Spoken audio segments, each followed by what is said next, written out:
आज का हमारा टॉपिक है agreements by way of wager. Wages word सुना होगा आपने, ठीक है ना। वो एक अलग चीज़ है। वेजेस का मतलब मजदूरी से है। यहाँ पर वेजर का मतलब जो है वो बाजी से है। बाजी मतलब जैसे आपने कई बार देखा होगा, हम शर्त लगा लेते हैं कि ठीक है ना, आज तो जान की बाजी लगा देनी है। मतलब एक तरह से कुछ चीज़ दाव पे लगा देना, कहने का मतलब ये है, राइट। तो अभी वो उसके बारे में कुछ हम एग्रीमेंट्स की बात करेंगे कि इस तरीके का कोई एग्रीमेंट है जिसमें हम बाजी लगाते हैं किसी चीज़ की, तो ये एग्रीमेंट भी शुरू से ही व्यर्थ होते हैं, यानी कि इनवैलिड होते हैं या वॉइड कह सकते हैं आप।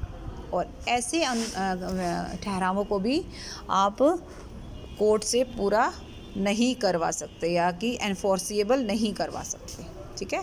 बाजी लगाने के वो ठहराव हैं जब आप किसी मान लीजिए, मैं आपको कहती हूँ कि आज बारिश हो गई तो चल शर्त लगाते हैं, चलो आज बारिश हुई तो मैं तुम्हें 50 रुपये दूँगी। तुमने कहा नहीं होगी। मैंने कहा ठीक है, हो गई तो तुम मुझे दे देना 50 रुपये, और अगर नहीं हुई तो मैं तुम्हें 50 रुपये दूँगी।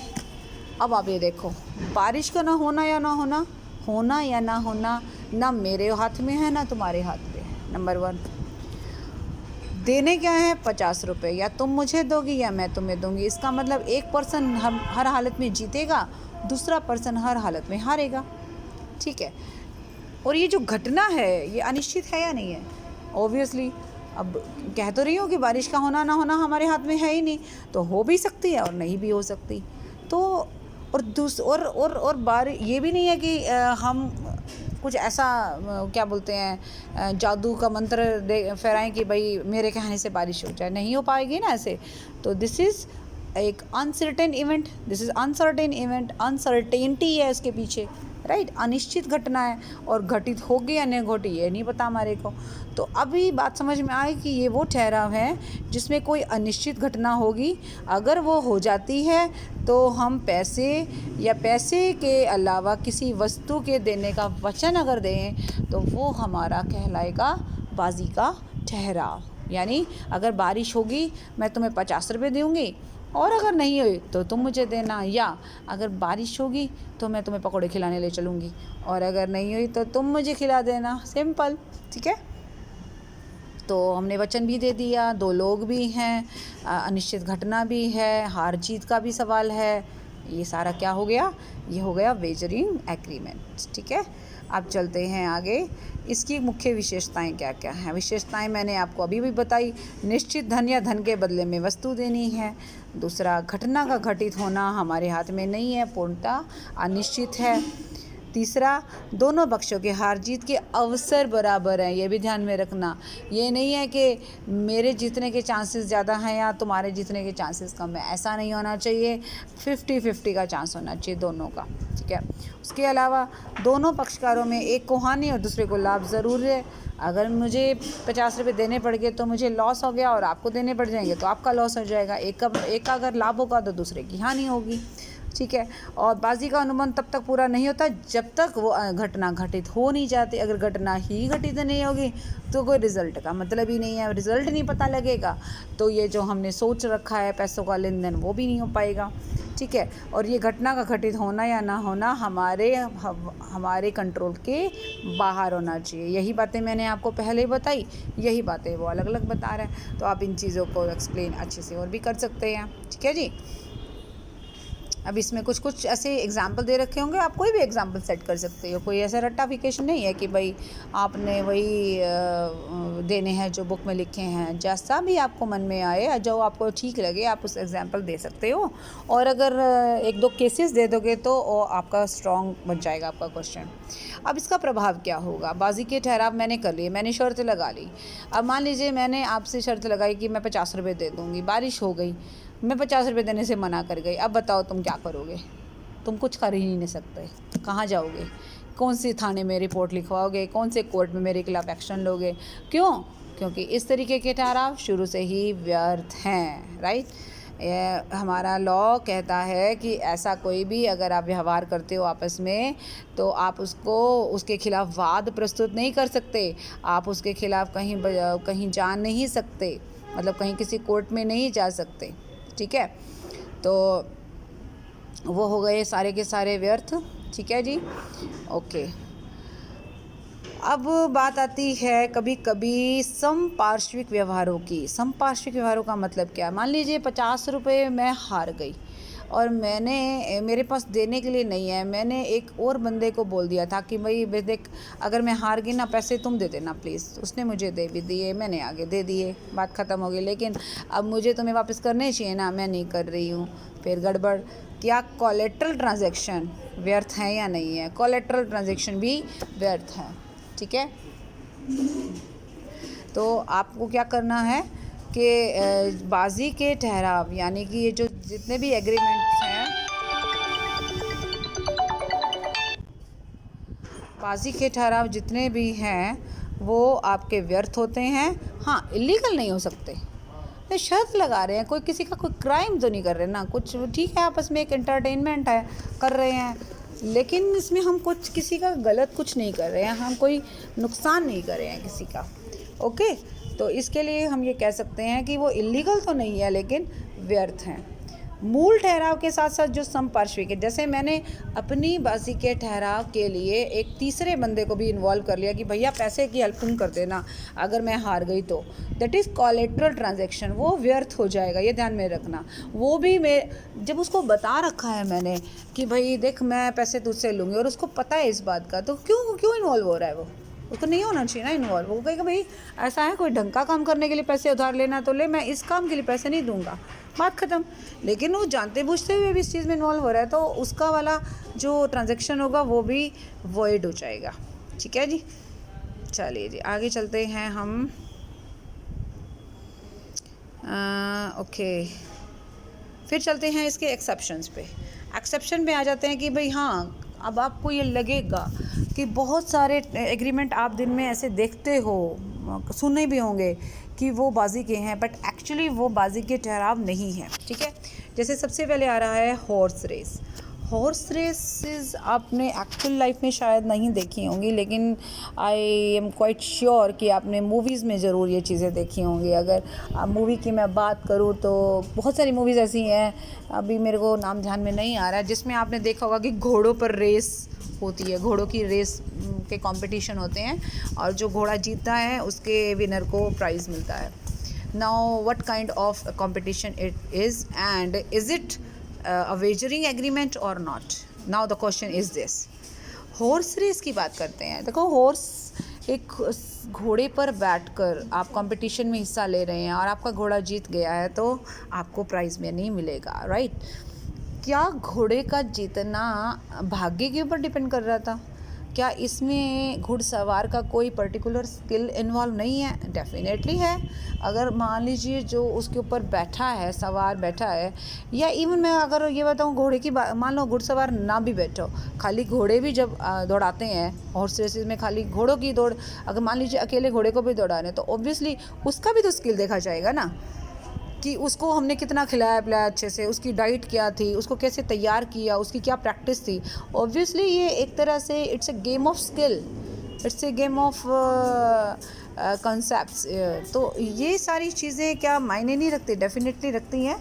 तो इस तरीके के जो कॉम्पिटिशन्स हैं उसमें खाली भाग्य पर नहीं हम डिपेंड कर रहे। भाग्य देखो, वैसे देखा जाए तो भाग्य तो हर चीज़ में इन्वॉल्व है कहीं ना कहीं, इनडायरेक्टली और डायरेक्टली, बट कुछ चीज़ों में तो बहुत पूरी तरह से ही हम भाग्य पर डिपेंड हो जाते हैं। आप बारिश का ना होना वो भाग्य के ऊपर डिपेंड करता है। लेकिन हॉर्स रेस में जीतना हारना, that is not based on totally luck और समथिंग एल्स, राइट?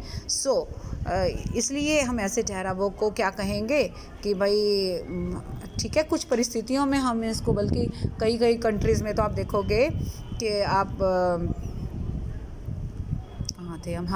कई कंट्रीज़ में तो हॉर्स रेसेस को बाकायदा लीगल बनाया है, वैलिड दिया गया है, वैलिड बताया गया है। ठीक है, और इंडिया की अगर मैं बात करूं तो वैध मतलब कई जगह पे नहीं भी है, डिपेंड करता है। देखो, इस सर्कमस्टांसेस पे डिपेंड करता है कि हॉर्सेस का क्या सीन रहेगा। हालांकि इसके बहुत सारे लक्षण ऐसे हैं जो बाजी जैसे लगते हैं पर एक्चुअल नहीं है, इसलिए हॉर्स रेसेस का एग्रीमेंट हमारा वॉइड नहीं है और वैलिड भी है और साथ में अवैध भी नहीं है और एक तरह से मतलब हम कह सकते हैं कि वेजरिंग बिल्कुल नहीं है, राइट। ओके जी, एक इंडियन पीनल कोड हम देखते हैं, कई बार हम सुनते हैं आईपीसी, इंडियन पीनल कोड मतलब भारतीय दंड संहिता। इसके अंदर बहुत सारी धाराएं हैं, बहुत सारे सेक्शन हैं। तो घोड़दौड़ के संबंध में कुछ व्यवहार ऐसे हैं जिनको इंडियन पीनल कोड कहता है कि वो व्यर्थ है, तो फिर व्यर्थ रहेंगे बेटा, अदरवाइज वैध रहेंगे।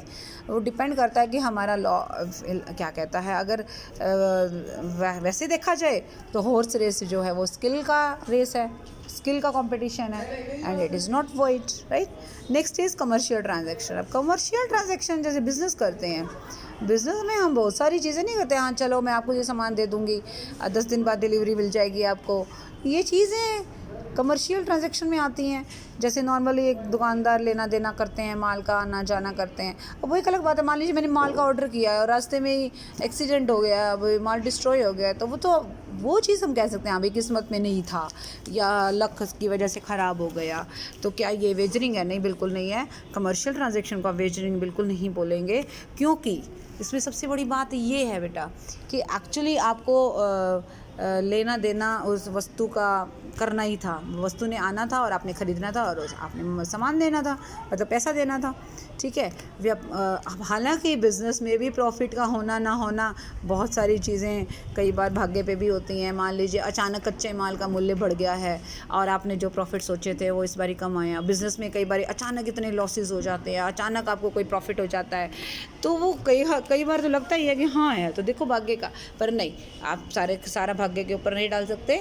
आपके बिज़नेस के स्किल्स भी होते हैं, सरकार की पॉलिसीज़ होते हैं, कस्टमर के रिव्यूज़ होते हैं, बहुत सारी चीज़ें होती हैं जो आपके बिज़नेस के ऊपर अफेक्ट करती हैं। सो कमर्शियल ट्रांजैक्शन या जो व्यापार में जो व्यवहार होते हैं वो भी आप पूरी की तरह यो वेजरिंग नहीं आप बता सकते, ठीक है।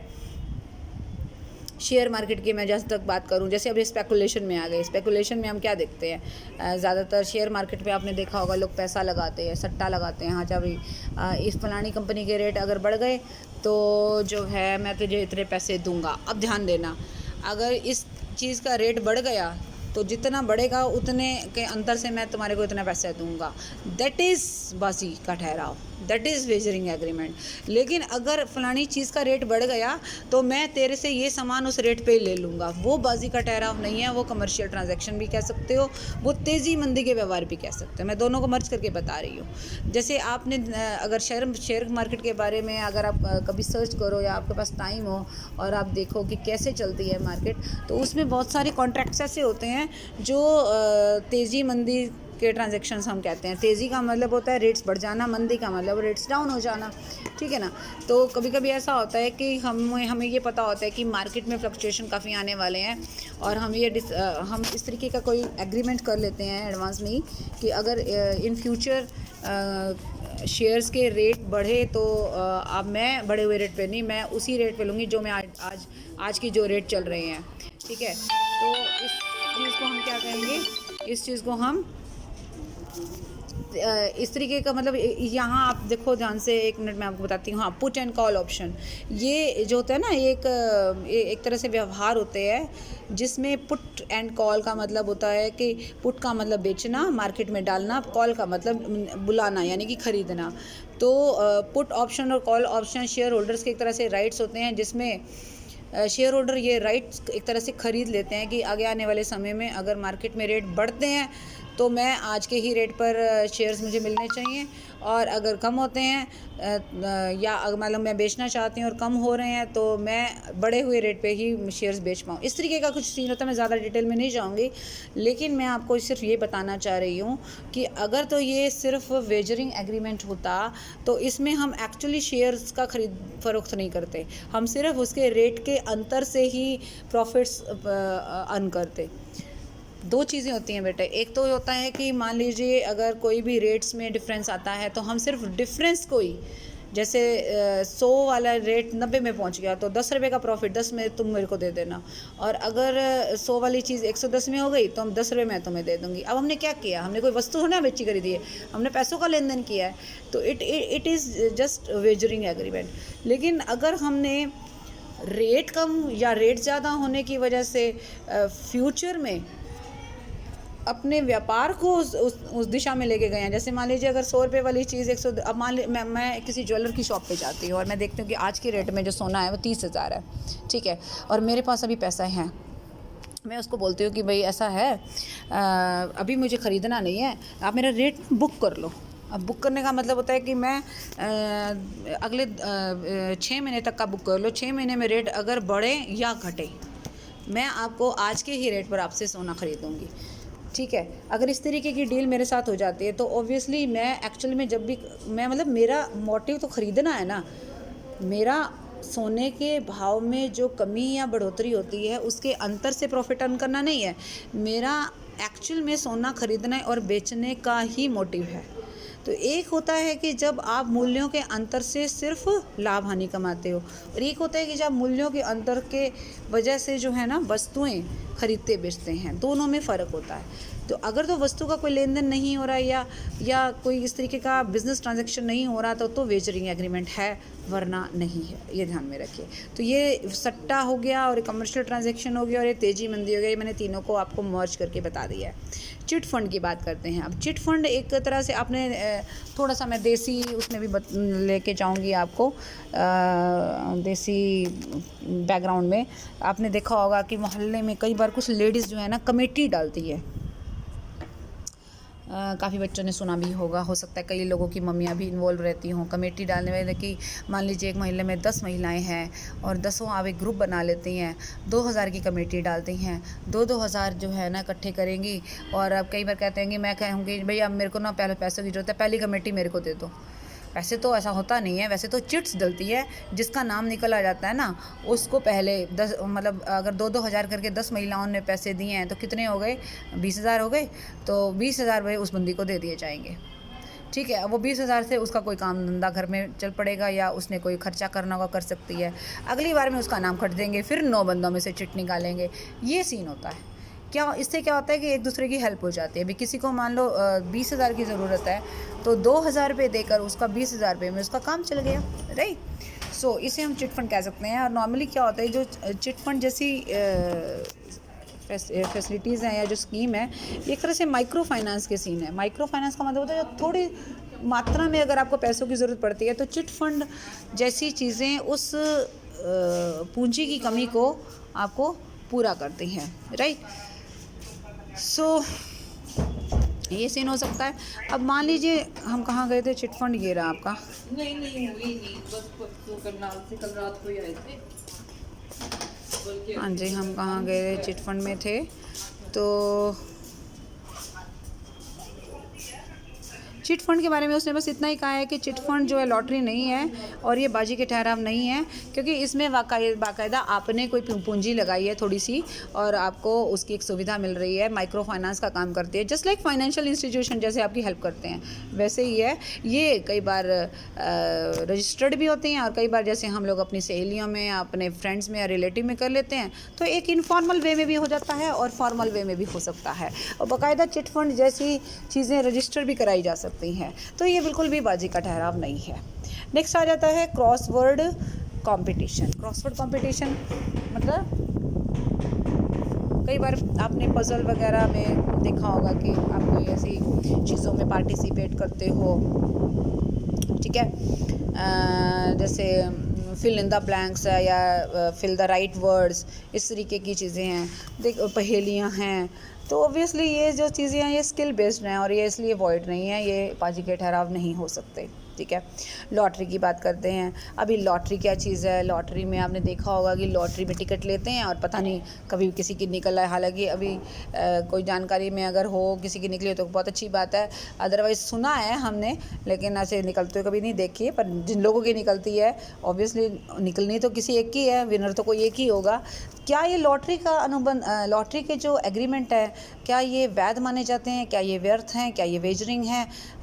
इसको मैं ये कहूँगी कि देखो क्या होता है कि इंडिया, अगर मैं इंडियन कॉन्टेक्स्ट की बात करूँ, इंडिया में कई स्टेट्स ऐसे हैं जिन्होंने लॉटरी को इलीगल मान रखा है। कईयों ने लॉटरी को इलीगल तो नहीं मान रखा है, लेकिन व्यर्थ मान रखा है, क्योंकि लॉटरी भी कोई कंसेप्ट स्किल पे बेस्ड नहीं है, ये भाग्य पे बेस्ड है कि नहीं बा।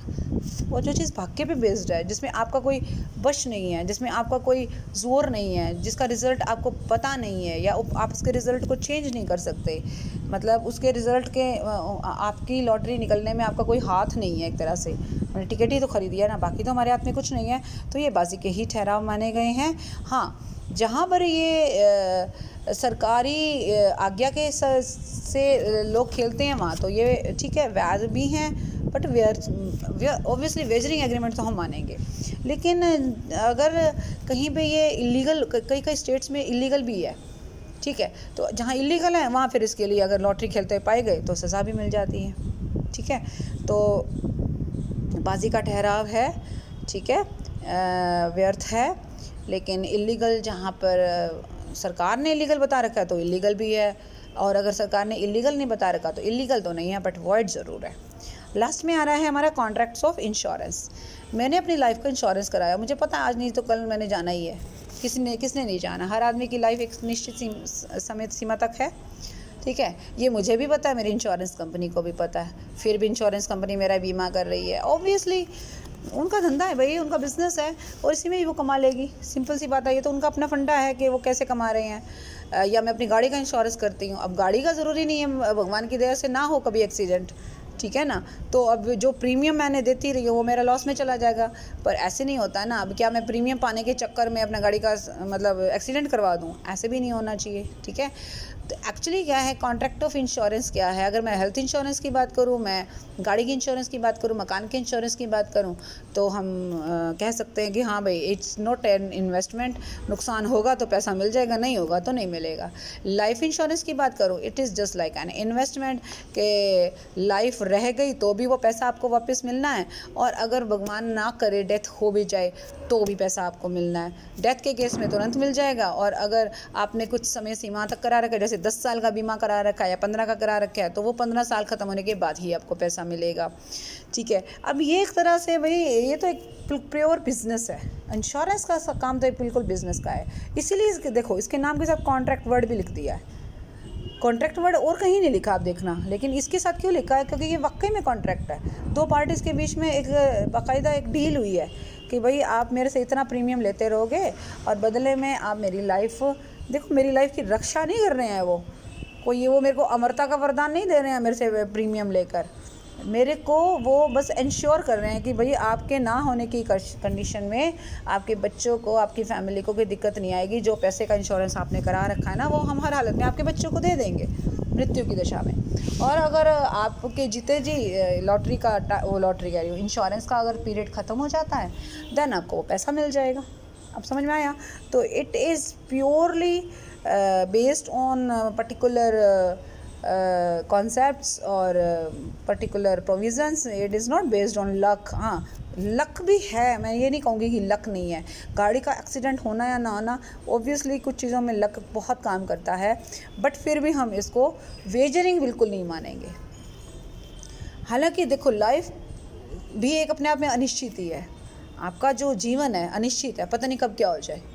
मैंने 10 साल का बीमा करा रखा है, हो सकता है कल ही मेरा काम तमाम हो जाए, है तो लकी, लेकिन इसको वेजरिंग हम बिल्कुल नहीं मानेंगे, क्योंकि वो मेरे को एक वादा कर रही है इंश्योरेंस कंपनी कि आपकी लाइफ को अगर ज़रा सा भी कुछ होता है तो हम आपको इंश्योर करते हैं कि हम आपको इसकी क्षतिपूर्ति देंगे। हालांकि जीवन के बारे में कोई क्षति की पूर्ति नहीं की जा सकती, पर जो भी मैंने कॉन्ट्रैक्ट किया है उनके साथ वो तो मेरा पूरा करेंगे ना। तो ऑब्वियसली ये एक कॉन्ट्रैक्ट है जिसमें एक आदमी दूसरे आदमी को नुकसान होने की दशा में उसको प्रॉमिस करता है कि भाई मैं आपको इतना पैसा आपके अकाउंट में या आपके बच्चों को दे दूँगा, ठीक है। तो ये हमारा आज का टॉपिक था, जिसमें आपने पढ़ा कि वेजरिंग एग्रीमेंट्स क्या होते हैं और इसके कौन कौन से एक्सेप्शंस हैं। तो ये आज आपका टॉपिक था। अब आपको इसको अच्छे से पढ़ना है और जो भी प्रॉब्लम्स हैं वो आप मेरे से ले सकते हैं। Okay, bye bye and take care.